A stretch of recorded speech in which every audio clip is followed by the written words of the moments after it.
After 24 years,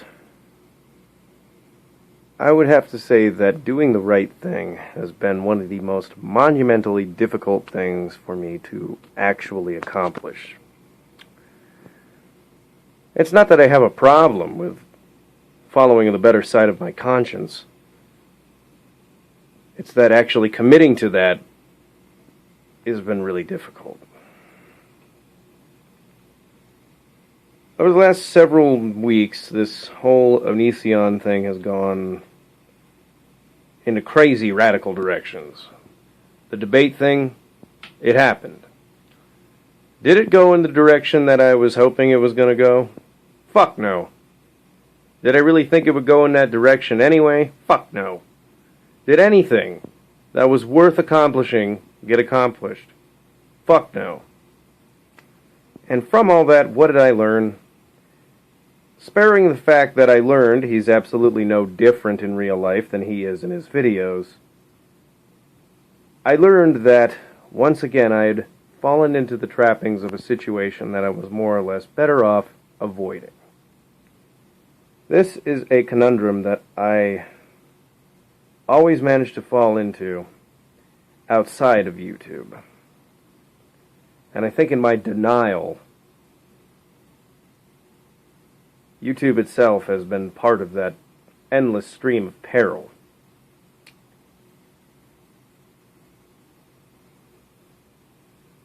There comes a point in time where you just need to leave certain things behind and actually commit towards leaving them behind when you admit that you have some kind of an addiction to them, so that other things in your life can finally open up, much like a doorway, and you can pass through that doorway to a much happier and better time of elation for yourself.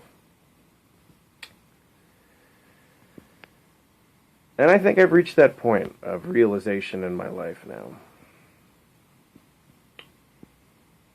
I've sat back on it, and I've really thought about this. And I think that it's about time I try to take things in my life and many different aspects of it in a more positive direction. Because frankly, I'm wasting time. Many opportunities within the last couple of months have opened up to me out here, and they've brought me to do things that I never thought I'd be able to do. To work with people I've dreamed about working with. And this has nothing to do with YouTube, this particular part of my statement here, but it's really helped push me in directions that I've always wanted to go.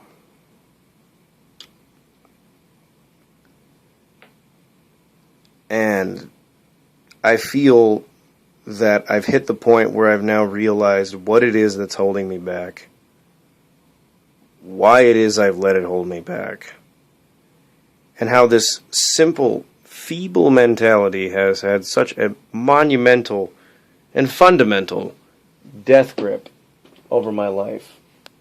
These are things that you don't realize until you finally officially hit a bottom again. And by that I mean you've hit a point to where you've fucked yourself over. I've been fucked over by people. I've gotten fucked over by people. But the majority of the time, I'm the one that's fucking myself over. I've been to jail twice because of my own stupid actions and very off-color decisions. I had to own those mistakes. I've had to own those moments of irresponsibility.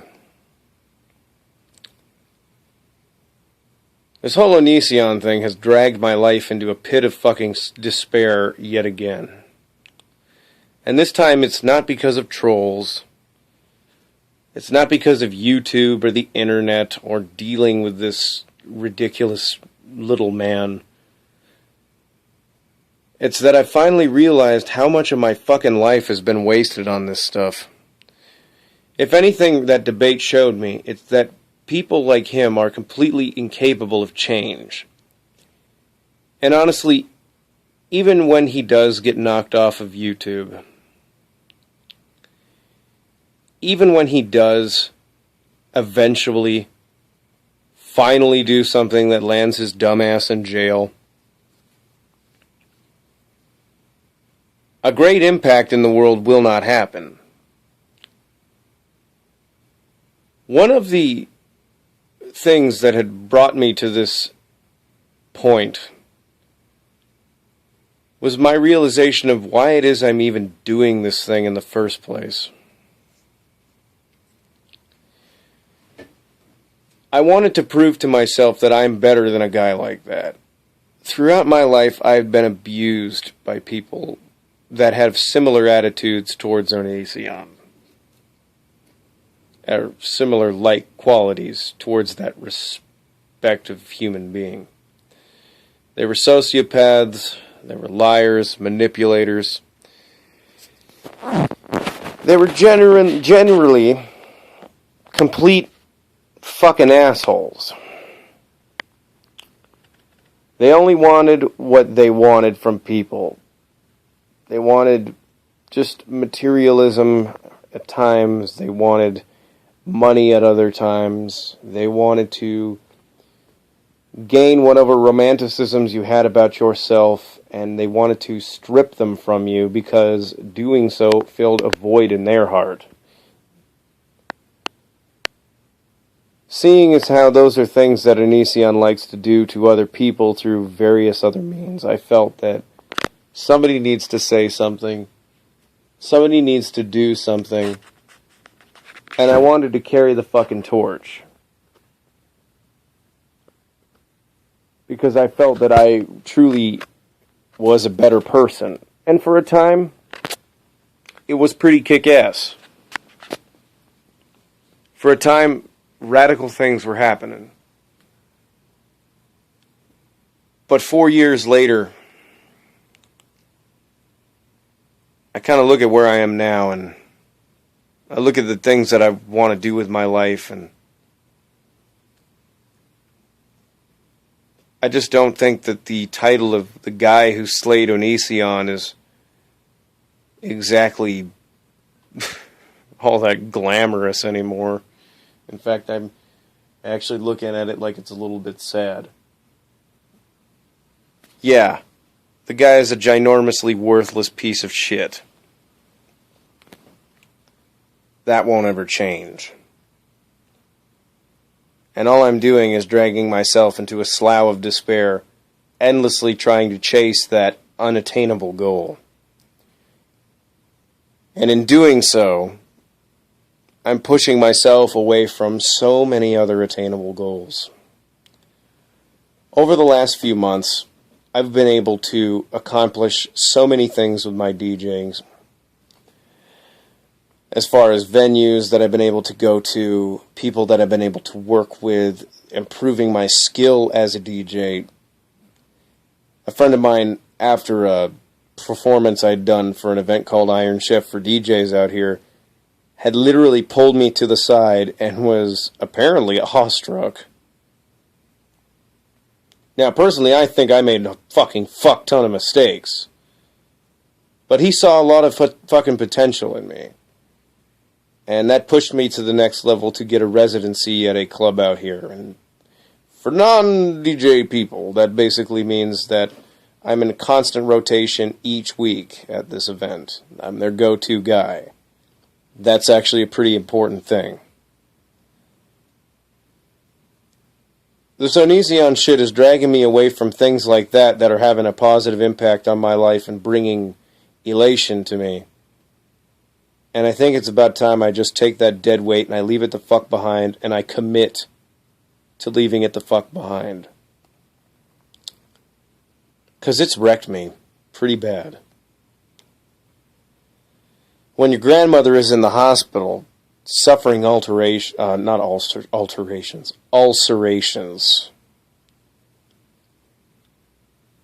Basically, she's bleeding from the stomach.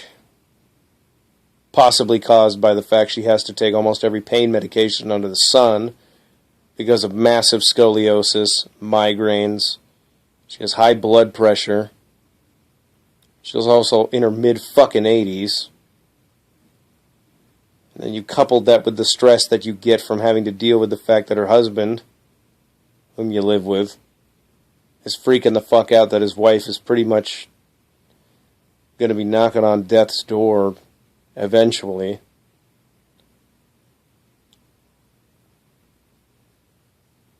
I guess the fact that I'm prioritizing this stupid, nonsensical shit over the obviously more pertinent things in my life is just, it made way too big of a statement to me.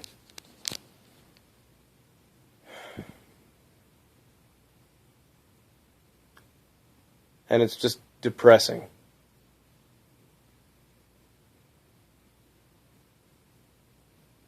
It's pushing me away from music. It's pushing me away from my family. Because I keep chasing the endless cheese, basically. I feel like a mouse in one of those science mazes, if you've ever seen one, where they just try to see which mouse will finally get the fucking cheese, or which angle I can choose with my camera to show you my gross hobbit feet. I'm endlessly chasing that fucking cheese. I'm like a fat guy with a goddamn, what is it, a fishing rod with a sandwich tied to his fucking head.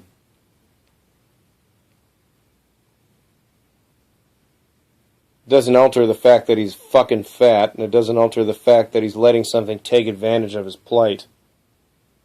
He has the power to take off the goddamn stupid fucking thing off his head and go to a goddamn treadmill and do so much better for himself. And that's the point in life I guess I've hit now, and that's what I'm trying to get at, and that I've just taken about 12 minutes of your time to get at. The way I've always looked at life is that it's comprised of nothing but a series of doorways, metaphorically speaking. And each path that you choose for life is just you choosing to go through a different door. I've decided to stay behind the same one for so long because I've been in so much denial that this is literally having the impact on my life that others have said it has had, that eventually I had to pull my head out of my ass, and I had to make myself look at this from a different perspective. I will always think that this guy is a worthless jackass, because he fucking is. And that is some fundamental fact of reality that cannot be altered. This debate thing proved it. He's a man-child. He's an idiot. He is a living example of how not to turn out. And yet I managed to turn out, thankfully not permanently, the same way a person who I've spent way too much time, energy, and capital on hating turned out.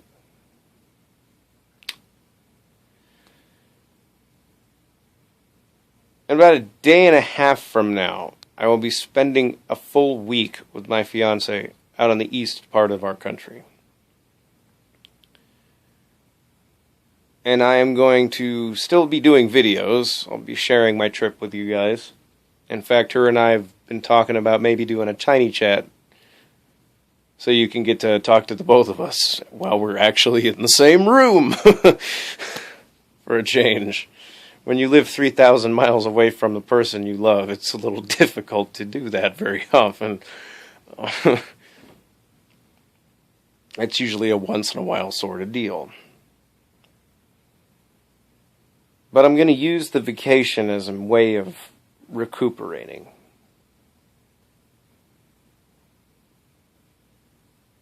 I've got a lot of opportunities that have opened myself up. They've opened up to myself out there. There's a lot of things that have been going down for me out here in Vegas that have challenged my perspective of wanting to stay here permanently. I'm not planning on moving overnight, but I am planning on eventually going on to do more responsible and better things. And it's taken me a while to get into this perspective. A lot of my life, I was never really allowed to grow. I was kind of forcibly stunted through other people's unknowing abuse of my psychology, as it were, when I was younger. But I've grown pretty fast. And I now know that I'm the only person holding myself back from the things I truly want. I want to do something with my music. I don't know what it is yet, but I want to do something big with it. Epic with it. Fucking amazing with it. Something huge with it. Something that will just challenge people's perspectives of what the fuck it is that I'm throwing at them. I'm inspired by guys who have huge ideas for their music, like Devin Townsend. The things that him and people like Steve Vai do, even if it is like really fucking technical shit, it's a sense of magnanimously huge scale that inspires me. It's like my ideas are so big that I can't even trump them with my own fucking music. They're so huge, but I'm gonna at least fucking try. And that's what I want to do. So I think that this is basically a way of me saying a chapter of my life is closed so that a new one can open. And I'm glad this new one is opening because I like how this one's reading so far.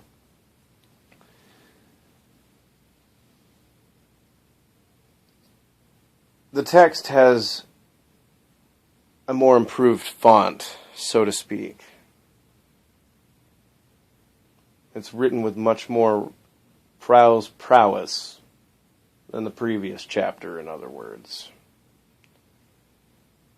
I'd rather live in a life basically bathed in light than fester around in the darkness anymore.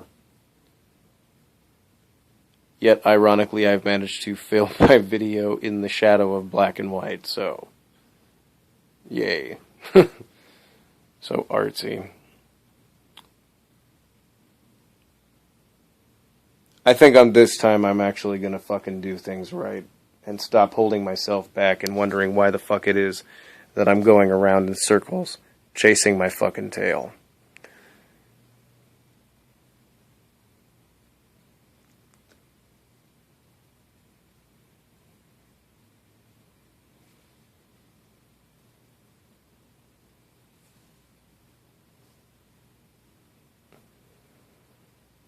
And I think that's going to lead me to probably one of the most beautiful dreams that I've ever had in my entire life.